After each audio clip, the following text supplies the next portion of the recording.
Alrighty. Welcome back to Boruto, Anime Review Episode 249. Yep, this one discussing the 249th episode of the anime, Burgeoning Hatred. Yep.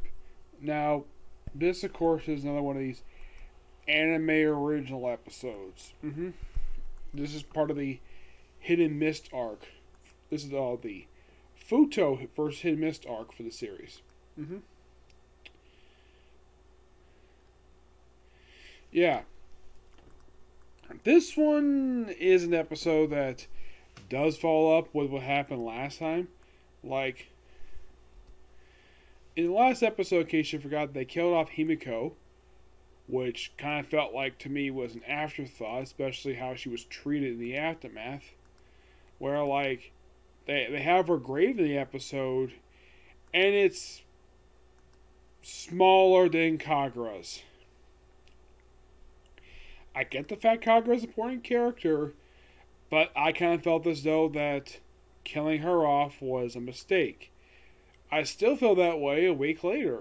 The reason why is because there was no reason to kill her off. She was a character who still had tons of potential for development for a character. But nope, for some reason they decided to just kill her off. Not really sure why, they just did. It's by far one of the most baffling things related to this series. Yeah, you kill off an absolute great character in the form of Himiko, who, in my opinion, still had plenty of time to grow. Nope. Instead, you just kill her off. And like I said, it feels like in this episode her death was mostly an afterthought. This episode would deal with the aftermath of the previous two episodes. Yes. So, we start off with, get this, we have Metal Lee and Team 7 looking for Dinky and Wambi, who were apparently captured a couple episodes ago by the Futo. And it was hinted that, they were possibly killed off last episode. That was a lie. They did not die at all. They actually are, in fact, alive and well. Now, here's a question for the series. Why did they have Futo claim they kill them off in this episode? Oh, they're fine. Maybe banged up, but they're perfectly fine. So, and they go find him. They do find a Futo soldier. Why the heck is Futo soldier there for? And why is he banged up like this? Never explained. It's like he's brought up again a couple times more after this, and he's another character feels like, just feels like an afterthought. He's just simply there just to give info for the ending for the next episode. That's the whole purpose of that character being there. So we have where Buntan and Kohu was actually offered to stay in the village to live there. Even also they have to be able to Hidden Mist village to fight the Futo to annihilate them. But they want to look one more day to look for Dinky and Wambi. Okay, so they go and find him for the next day, and they search. It seems like they're not going to find him. All of a sudden, there they are. They just walk up to Metal Lee, and you feel as though, really? They just walked up to them? Yeah, and it's explained later that they were able to escape because of what happened last episode. Yeah, it's kind of weird. So they're captured. They explained that they were captured, definitely. And the way they figured they were going to be killed using as bargaining chips? Nope. All because they were told that that Fushi was told, they were searching for food with children. He's like, really?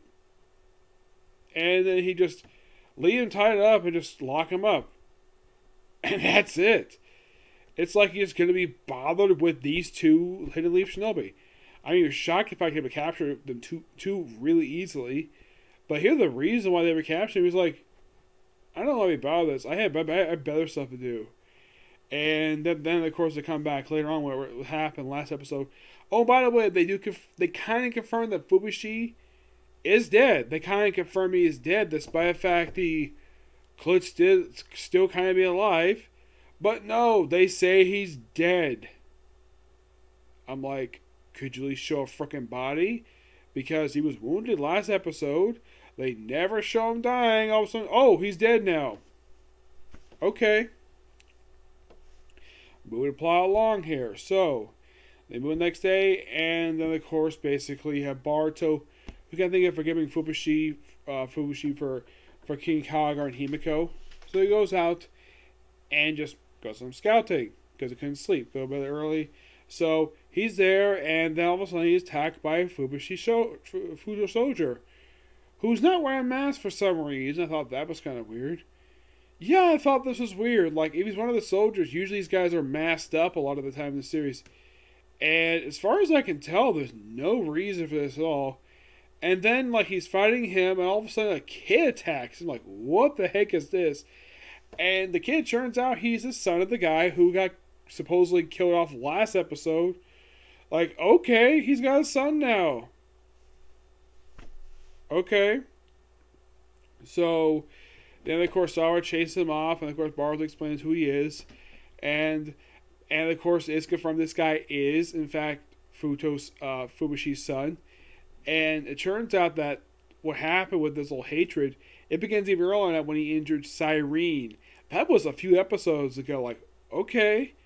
Also, he finds out that the shipbuilder friend he met almost 10 episodes ago, the one who he last saw just before he left the island to come to this village, he finds out that he's actually one of Amri's sons. He's Cyrene's younger brother. He's like, what? And that's it. Oh, by the way, I think his name is Kivito, I think his name is. He's got the same mark in his head. And he turns to the reason why he's got that just to avenge his father. Okay. And looks like, though, with this episode, they're pretty much done with the village stuff. Yeah, village episodes have been going on for the past 4 or 5 episodes. With this episode, yeah, they're done. They're moving on to something. They're basically like, okay, it felt as though we finished watching, like, okay, let's just wrap everything up as quickly as possible. Just move on. Just move on from the village stuff. Because I'm sure that probably the producers of the show probably felt this village was going a little too long. So it was, okay, just rush this episode out and just move on and establish that we might explore it later. That's what kind of feel like, to me, the fact this basically felt like a rushed conclusion to the village stuff. Yes, it felt like, though, like, a lot of stuff felt completely random. I like Boruto's reaction. I like the stuff he's doing in the episode. It's perfectly fine. Mitsuke surprisingly doesn't do anything. Oh, by the way, apparently the writer of this episode remembered, oh yeah, Sadara does know Mego Jutsu. Then here's the question. Why the heck did she not use it on Himiko last episode?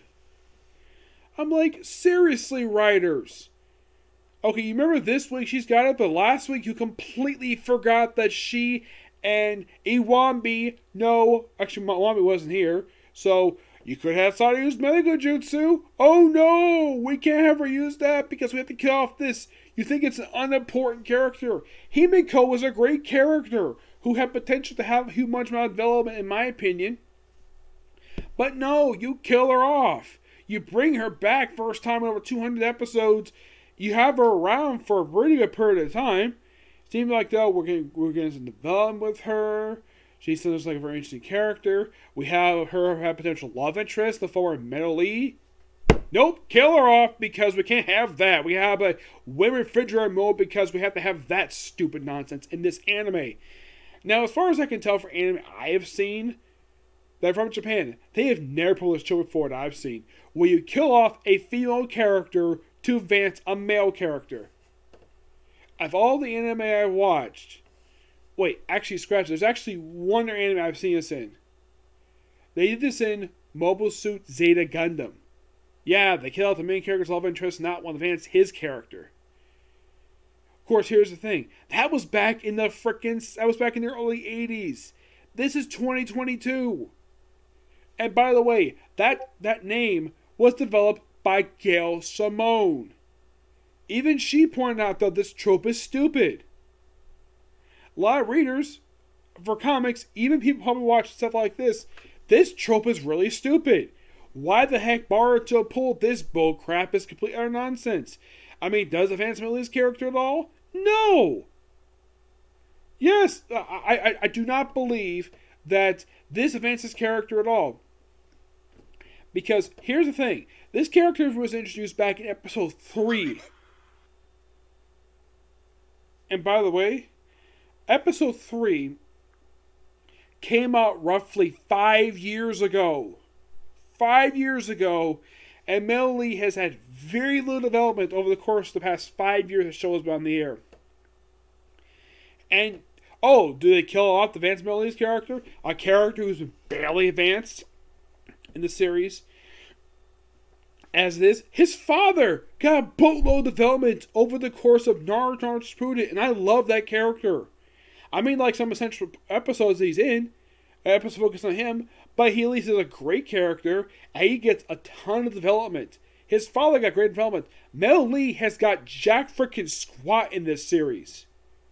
In 214 episodes, the show was on the air, and it has been 246 episodes since his character's debut, and he has had very little development. And I mean, very little. I plus also like how Kawanaki basically is developing this episode. His writing for this episode is actually pretty on point. Where typically how he's been done at this point is perfectly fine. It's also by far the first anime original story he's been involved with in this series because he's only been part of the canon stuff. I think it's great so far, you evolving him, especially since this arc now is officially going for almost exactly 20 episodes.